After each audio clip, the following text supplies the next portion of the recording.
కరుంగలి మాల చాలా ఫేమస్ అయింది. రుద్రాక్ష మాలతో పాటు కరుంగలి మాల కూడా చాలా ప్రాచుర్యం పొందింది. ఈ కరుంగలి మాలను కారుకలి అనే చెట్టు నుంచి తయారు చేస్తారని పండితులు చెప్తున్నారు.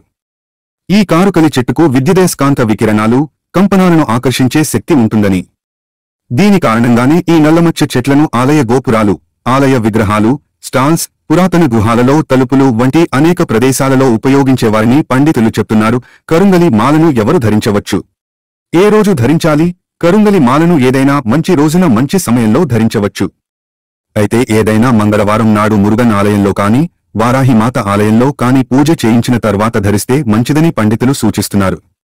అదేవిధంగా కుల, మతాలకు అతీతంగా ఎవరైనా దీనిని ధరించవచ్చు.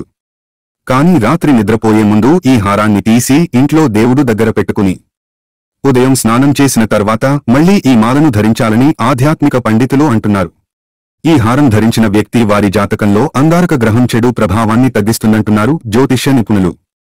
అలాగే విద్యార్థులు తమ జ్ఞాపక శక్తి, మేధో శక్తులను మెరుగుపరచడానికి, విద్యలో రాణించడానికి ఈ మాల ఉత్పత్తులను ఉపయోగించవచ్చని, వ్యాపారాభివృద్ధి కోసం ఉద్యోగార్థులు, జాబ్ హోల్డర్లు మంచి ఉద్యోగం లేదా కెరీర్లో ఉన్నత స్థాయికి ఎదగడానికి ఈ మాల ధరించవచ్చని సూచిస్తున్నారు.